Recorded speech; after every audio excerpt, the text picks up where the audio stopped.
जय हिंद दोस्तों, आप सभी का स्वागत है हमारे YouTube channel credible classes online tech पर। स्टैटिक जीके सीयूईटी 2024 आप सभी लोग रेडी हो जाइए स्टैटिक जीके के इस धुआंधार सेशन के लिए। इस सेशन में हम लोग लगभग स्टैटिक जीके के 50 क्वेश्चन को देखेंगे और 50-50 करके ये 3 सेट बनाएंगे हम लोग और कोशिश करेंगे कि लास्ट ईयर आने वाले सीयूईटी के जितने भी क्वेश्चन हैं और जो संभावित क्वेश्चन है आने वाले उनको हम लोग देख लें, है ना। तो चलिए शुरू करते हैं अपने सेशन को, लेकिन हम लोग ध्यान रखेंगे इस सेशन को हम लोग नीचे ही शुरू करेंगे, है ना। यानी कि आइए देखते हैं कैसे। सबसे पहले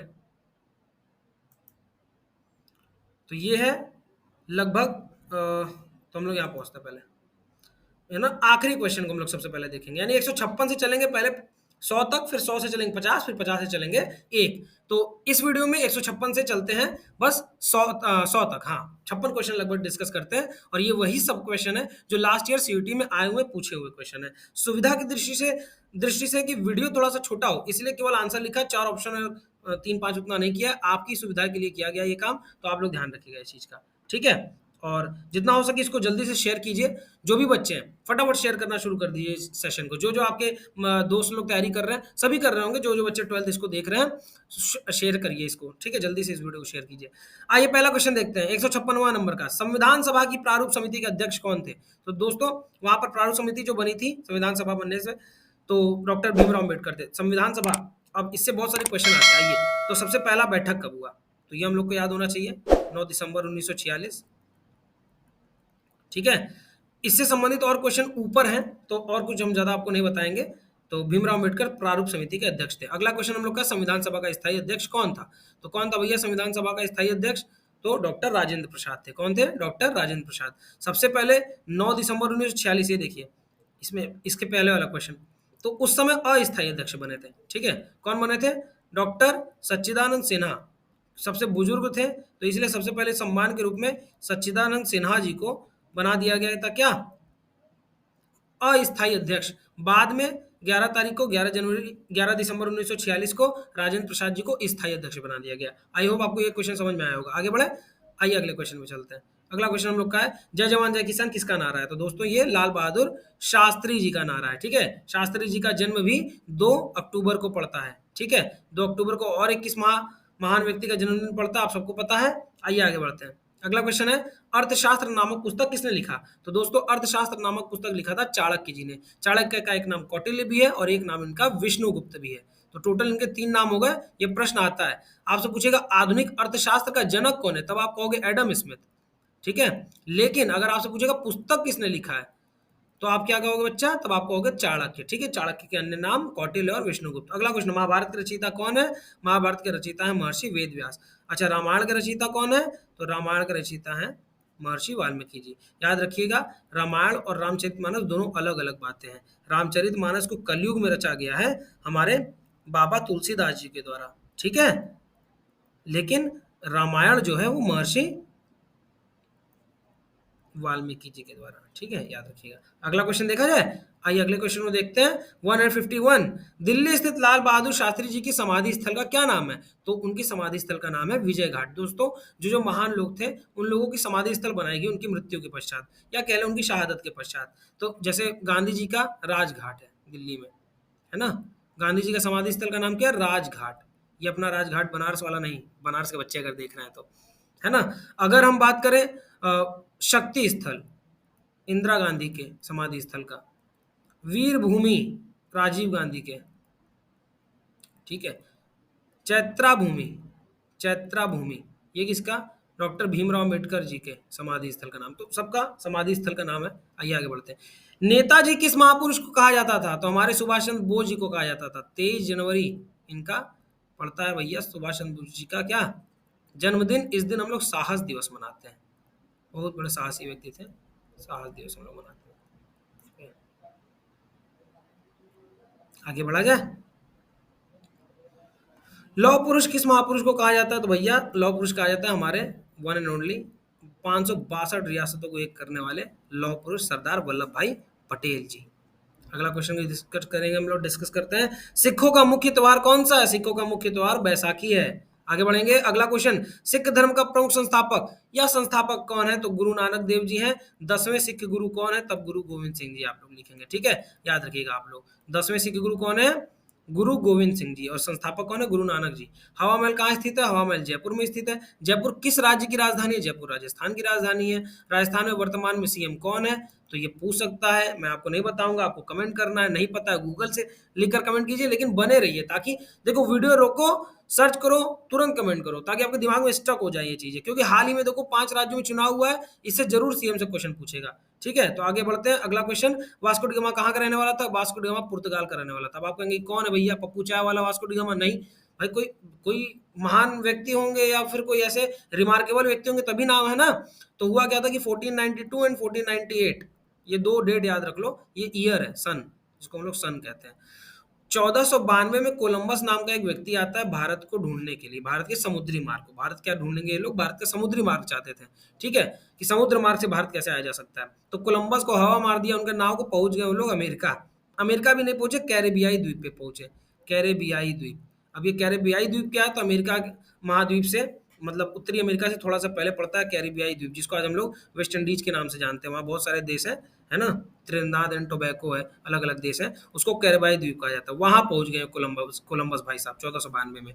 ये कहे अरे यार कहाँ, ये भारत के लोग तो ऐसे नहीं थे, तो नाम रख दिया वेस्ट इंडीज। इंडिया का आता था, लेकिन बाद में इसने नाम रख दिया वेस्ट, हम वेस्ट चले गए, तो भैया ये लोग वेस्ट इंडीज है, तब से ये लोग वेस्ट इंडीज हो गए। 1498 में एक और समुद्री यात्री निकला जिसका नाम था वास्को डी गामा। वो कहाँ का था? पुर्तगाल का था। तो 1498 में आया और ये हमारे यहाँ पर केरल के कालीकट तट पर पहुंचा और इसका स्वागत हुआ। 1492 में कौन निकला था? कोलंबस। कहाँ पहुंच गया गलती से? यूएसए के एरिया में। और 1498 में कौन आया? भारत आ गया, वास्को डी गामा। अच्छा, कोलंबस स्पेन नाम के देश से था। ठीक है, वास्को डी गामा पुर्तगाल से। बहुत सारे क्वेश्चन आपके तैयार हो गए एक क्वेश्चन से। अगला क्वेश्चन, भारत कब आया? देखो भाई क्वेश्चन आ गया ना, 1498, ये देखिए आप लोग ध्यान से। ठीक, अगला क्वेश्चन, रामकृष्ण मिशन की स्थापना किसने की? स्वामी विवेकानंद जी ने की। स्वामी विवेकानंद जी क्यों की रामकृष्ण मिशन की स्थापना? क्योंकि इनके गुरु का नाम था रामकृष्ण परमहंस। याद रखिएगा, एक क्वेश्चन से ढेर सारे क्वेश्चन आपको बना देंगे। रामकृष्ण परमहंस, पहला क्वेश्चन ये हो गया। दूसरा, इनके बचपन का नाम क्या था? तो नरेंद्र नाथ दत्त इनका नाम था, या नरेंद्र दत्त भी आप बोल सकते हैं। ठीक है, नरेंद्र मोदी नहीं, नरेंद्र दत्त। उसके बाद 1893 में इन्होंने भाषण दिया था। कहाँ पर? शिकागो में। शिकागो कहाँ का वो है, सिटी है? तो यूएसए का। भाइयों और बहनों करके इन्होंने शुरुआत किया था। कहाँ पर? शिकागो में। शिकागो में यूएसए के 1893 में। बहुत 5 मिनट तक लगभग ताली बजाता, क्योंकि उस समय कोई भाई बहन कोई कुछ करके ऐसा करके अपन भाषण नहीं शुरू करता था। स्वामी विवेकानंद जी के बचपन का नाम नरेंद्र नाथ दत्त, इनके गुरु जी का नाम रामकृष्ण परमहंस। रामकृष्ण मिशन हॉस्पिटल्स की स्थापना इन्होंने ही की थी। ठीक है, अगला क्वेश्चन बढ़े। वेदों की ओर लौटो, back to Vedas. CBSE board वाले, अंग्रेजी वाले, back to Vedas, back to Vedas, वेदों की ओर लौटो, किसका नारा है? स्वामी दयानंद सरस्वती जी का है। आगे बढ़ते हैं। दयानंद सरस्वती जी का बचपन का नाम यानी मूल नाम क्या था? तो मूल नाम मतलब मूल शंकर, मूल शंकर इनका बचपन का नाम था। अगला क्वेश्चन है, ब्रह्म समाज की स्थापना किसने की? तो राजा राम मोहन राय ने की। अगला क्वेश्चन डिस्कस करेंगे फटाक से। किस विटामिन की कमी से खून का स्त्राव यानी खून का रुकाव जो है वो बंद हो जाता है? तो विटामिन के की वजह से बंद हो जाता है। आगे बढ़ते हैं। संयुक्त राष्ट्र संघ का 193वां देश कौन सा है? आप सब लोगों ने यूएनओ का नाम सुना होगा, यूएनओ, यूनाइटेड नेशन ऑर्गेनाइजेशन, यानी कि संयुक्त राष्ट्र संघ। संयुक्त राष्ट्र संघ की स्थापना हुई थी 24 अक्टूबर 1945 में, द्वितीय विश्व युद्ध के बाद। द्वितीय विश्व युद्ध के इसलिए इसकी स्थापना हुई थी 24 अक्टूबर, ये 240 नहीं है भाई, 24 अक्टूबर है। तो 240 अक्टूबर नहीं है, 24 अक्टूबर है। ठीक है, हाँ, 24 अक्टूबर 1945 को यूएनओ की स्थापना हुई थी। हिंदी में इसको संयुक्त राष्ट्र संघ कहा जाता है। वर्तमान में इसमें टोटल 193 देश हैं। 193वां देश जो सबसे आखिरी में शामिल है उसका नाम है दक्षिण सूडान, जो 2014 में सम्मिलित हुआ था। ठीक है, इससे संबंधित और क्वेश्चन ऊपर दिए हुए हैं, आइए डिस्कस करते हैं। अगला क्वेश्चन है, संयुक्त राष्ट्र संघ सुरक्षा परिषद के अस्थायी सदस्य देशों की संख्या। अस्थायी सदस्य देशों की संख्या कितनी है? 2 है, 2 वर्ष, यानी इसमें टोटल स्थायी सदस्य देखो 5 है। ठीक है, सुरक्षा परिषद की बात हो रही है। सुरक्षा परिषद में टोटल सदस्य 15 हैं, लेकिन स्थायी 5 हैं और 10 अस्थायी हैं। फिर से देखो बच्चा, संयुक्त राष्ट्र संघ का एक कंपनी है, एक ऑर्गेनाइजेशन, उसका नाम है सुरक्षा परिषद। सुरक्षा परिषद में टोटल 15 सदस्य हैं। 15 में से 5 क्या हैं? 15 में से 5 स्थायी हैं और 10 हर 2-2 साल पे बदलते रहते हैं, यानी अस्थायी हैं। तो इसीलिए अस्थायी सदस्य देशों कितने वर्ष के लिए चुने जाते हैं? 2 वर्ष के लिए चुने जाते हैं। आई होप आपको समझ में आया होगा। अब संयुक्त राष्ट्र महासभा में पहली बार भाषण देने वाले, वो भी हिंदी में, तो हमारे one and only Atal Bihari Vajpayee ji. टाले से कब टले, नाम जब स्वयं अटल है, जो डरा नहीं है भावों से, बहती जिसमें रसधार नहीं, वो हृदय नहीं है पत्थर है, जिसमें स्वदेश का प्यार नहीं, रार नहीं मानूंगा हार नहीं मानूंगा, काल के कपाल पर लिखता मिटाता हूँ, गीत नया गाता हूँ। हमारे अटल बिहारी वाजपेयी जी। आगे बढ़ते हैं। संयुक्त राष्ट्र संघ के वर्तमान महासचिव कौन है, यानी वर्तमान में इस समय वहां का महासचिव है एंटोनियो गुटेरस। क्या नाम है इनका, एंटोनियो गुटेरस। अगला क्वेश्चन, इंटरनेशनल कोर्ट का कहाँ पर स्थित है भैया, मुख्यालय इंटरनेशनल कोर्ट कहाँ है, तो हॉलैंड के हैग सिटी में, द हैग नाम का एक सिटी है हॉलैंड में, वहां पर है। संयुक्त राष्ट्र संघ सुरक्षा परिषद के कितने सदस्य स्थायी हैं, 5 है, मैंने आपको पहले भी बताया पीछे। 10 अस्थायी हैं जो 2-2 साल के लिए रहते हैं, 5 स्थायी हैं जो हमेशा के लिए हैं। अच्छा, ये 5 कौन है, इनका नाम हम यहाँ पर बता देते हैं आपको। तो सबसे पहला आप लोग लिख लीजिए यूएसए, दूसरा आप लोग लिख लीजिए चाइना, तीसरा आप लोग लिख लीजिए फ्रांस, चौथा आप लोग लिख लीजिए रशिया, जिसको लोग रूस कहते हैं, ठीक है। अब पांचवा लिख लीजिए यूएसए हो गया, चाइना हो गया, फ्रांस हो गया, रशिया हो गया, ठीक है। तो अब कौन बचा, एक चाइना हमारे यहाँ से हो गया, रशिया हमारे यहाँ से हो गया, हमारे यहाँ मतलब समझ लीजिए आप, हम एशिया की बात कर रहे हैं। यूएसए वहां से हो गया, फ्रांस से और ब्रिटेन। देखो अब देखो आप कैसे इसको याद रखोगे, सर ये 5 याद कैसे रहे, तो बहुत आराम से याद करोगे। आप याद करो कि चाइना जो है और रशिया जो है, ये दोनों कहाँ का है, तो ये दोनों एशिया महाद्वीप के हैं दोनों। तो आप इसको याद कर लो कि एशिया से टोटल सदस्य 5 में से 2 तो एशिया से हैं, ठीक है। 2 ठो जो है वो यूरोप से हैं, ब्रिटेन और फ्रांस, ये दोनों मिला यूरोप से हैं, ब्रिटेन और फ्रांस। और उत्तरी अमेरिका से यानी नॉर्थ अमेरिका कॉन्टिनेंट से केवल एक देश है जिसका नाम है संयुक्त राज्य अमेरिका। बात खत्म हो गया। तो 2 ठो एशिया से, 2 ठो यूरोप से और 1 ठो केवल उत्तरी अमेरिका से। आई होप आपको समझ में आ रहा होगा, ठीक है। अगला क्वेश्चन बढ़ते हैं। अगला क्वेश्चन है हम लोग का, अगला क्वेश्चन है भैया, कहाँ गए हम लोग, संयुक्त राष्ट्र संघ सुरक्षा परिषद के कितने देश हैं, तो देखो हमने बताया था ना 15 देश है, 10 अस्थायी और 5 स्थायी। इस समय संयुक्त राष्ट्र में कितने देश हैं, 193। बार बार वही क्वेश्चन, माफ कीजिएगा इसके लिए। संयुक्त राष्ट्र संघ के पहले महासचिव, ये बहुत इंपॉर्टेंट, अभी महासचिव कौन है, एंटोनियो गुटेरस, लेकिन पहले कौन थे, तो त्रिवेली जी थे, ठीक है। अगला क्वेश्चन, संयुक्त राष्ट्र संघ का मुख्यालय कहाँ पर, न्यूयॉर्क यूएसए में। न्यूयॉर्क एक सिटी है यूएसए का, ठीक है, जहाँ पर स्टैच्यू ऑफ लिबर्टी लेके खड़ा है ना। अगला, संयुक्त राष्ट्र संघ की स्थापना कब हुई, 24 अक्टूबर 1945। सॉरी मैंने ये क्वेश्चन बता दिया है। अगला, हरियाणा के पहले मुख्यमंत्री कौन थे, पंडित भगवंत, ये देखिए पंडित भगवत दयाल शर्मा, ये बहुत इंपॉर्टेंट क्वेश्चन है। भारत की पहली महिला मुख्यमंत्री, अब देखो भारत की पहली महिला मुख्यमंत्री श्रीमती सुचिता कृपलानी बनी थी। किस राज्य के लिए ये मुख्यमंत्री बनी थी, तो यूपी के लिए बनी थी। यूपी का एक और गौरव ये है, हम सब यूपी वालों के लिए गौरव की बात है कि पहली महिला अगर मुख्यमंत्री बनी तो वो भी यहाँ से बनी, और राज्यपाल बनी तो वो भी यहीं से बनी। आओ अगला क्वेश्चन राज्यपाल वाला आएगा अभी, उसको देखेंगे। मोहम्मद सालेह द्वारा रचित किस ग्रंथ में शाहजहां के अंतिम 2 वर्षों की जानकारी मिलती है, तो अमल ए साला, अमल ए सालेह में। तो सालेह देखो, मोहम्मद सालेह द्वारा रचित कौन सा ग्रंथ, तो अमन ए सालेह, दोनों एक जैसा, याद कर लेना। सूर्योदय का देश कौन सा माना जाता है, जापान माना जाता है। देखो बच्चा, पूरे विश्व में सबसे पहले सूरज कहाँ उगता है, जापान में। जापान किस एरिया में पड़ता है, ईस्ट एरिया में पड़ता है। सूरज कहाँ से उगता है, ईस्ट में। ईस्ट को हम लोग पूर्व या पूरब कहते हैं, तो जापान को सूर्योदय का देश कहा जाता है। भारत में सबसे पहले कहाँ पर, तो अरुणाचल प्रदेश, ठीक है। भारत में पहले सूरज कहाँ पे उगता है, तो अरुणाचल प्रदेश में, ये भी वहां पर है। अगला क्वेश्चन, मुगल काल में धार्मिक प्रवृत्ति के व्यक्ति की अनुदान के रूप में दी जाने वाली भूमि को क्या मदद ए माल कहा जाता था। अगर कोई व्यक्ति धार्मिक रूप से अगर देना चाहता है तो भूमि को दान में, तो सरकार को, तो वो मदद ए माल कहा जाता था। अच्छा, अकबर ने जजिया कर कब बंद कर दिया, तो जजिया कर पहले क्या था, तो ये ब्रैकेट में देखो लिखा हुआ है क्या था, जो जो गैर मुसलमान होते थे, चाहे वो हिंदू हों चाहे वो सिख हों, ठीक है, इन सभी लोगों पर एक जजिया नाम का कर लगता था। सब राजा लोग लगाते थे मुगल काल के जितने लोग थे, कि भैया अगर तुमको अपने हिंदू देवी देवताओं की पूजा करनी है या सिख देवी देवताओं की पूजा करनी है, तो देवताओं की ही, सिख देवी क्या इसमें तो है नहीं, तो आपको जजिया नाम का एक कर देना होगा। अकबर ने कहा नहीं, ये तो बिल्कुल अपने ही मतलब खुदा से इबादत करने के लिए भैया कैसा हम लोग टैक्स देंगे। तो 1564 में अकबर ने इस टैक्स को कटवा दिया था, हटवा दिया था, ठीक है। विजयनगर साम्राज्य का तुलु वंशीय शासक कृष्णदेवराय ने किस प्रसिद्ध ग्रंथ की रचना की, अमुक्त माल्यद।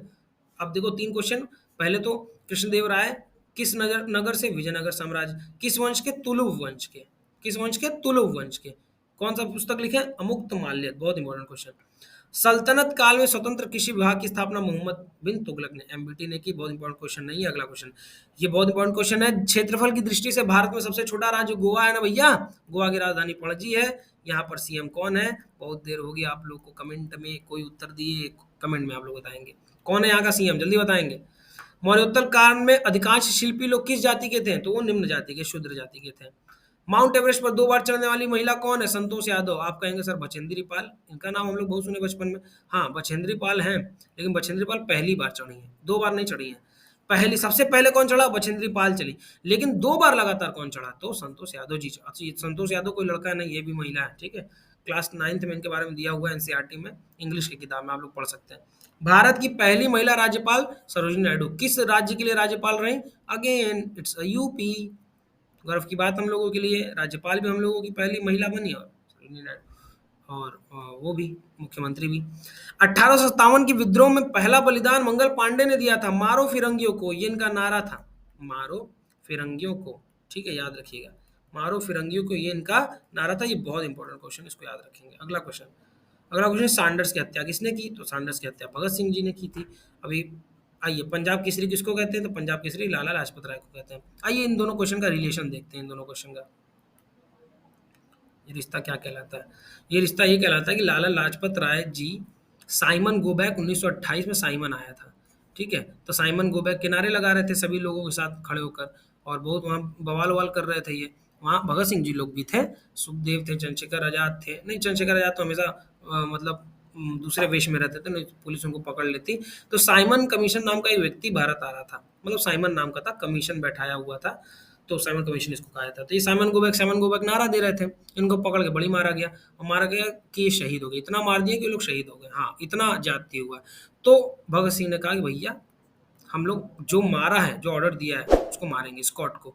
लेकिन स्कॉट उस दिन आया नहीं था, और ये सैंडर्स का मौत आया था उस दिन। ये पहुंच गए वहाँ पे पुलिस स्टेशन में, और स्कॉट की जगह बैठे थे, और बाहर निकले उन्हीं गाड़ी की तरफ पे, तो भैया इनको मार दिया गया। देखिए आगे लिखा है, 1939 में कांग्रेस को छोड़ने के बाद सुभाष चंद्र बोस जी ने किस दल की स्थापना की? तो फॉरवर्ड ब्लॉक की स्थापना की। बहुत इंपॉर्टेंट क्वेश्चन है।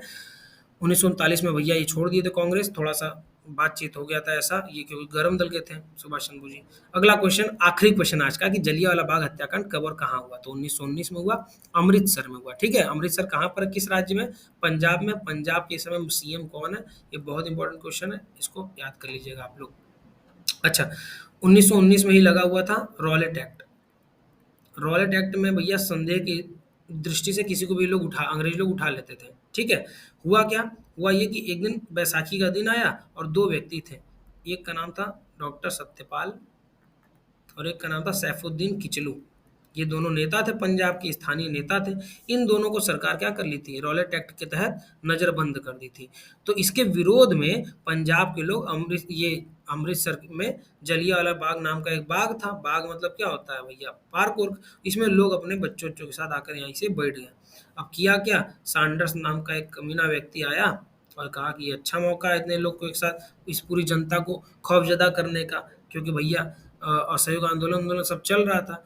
तो सैंडर्स ने क्या किया, वो यहाँ से प्रवेश किया अपनी सेना के साथ, यहाँ ब्लॉक कर दिया, ठीक है, और एकमात्र यही रास्ता था बाहर आने जाने का, और इसने यहाँ पर खड़ा करवा दिए अपने पूरे सैनिक, और तड़ातड़ गोलियां इन लोगों ने बरसाना शुरू कर दिया भाई।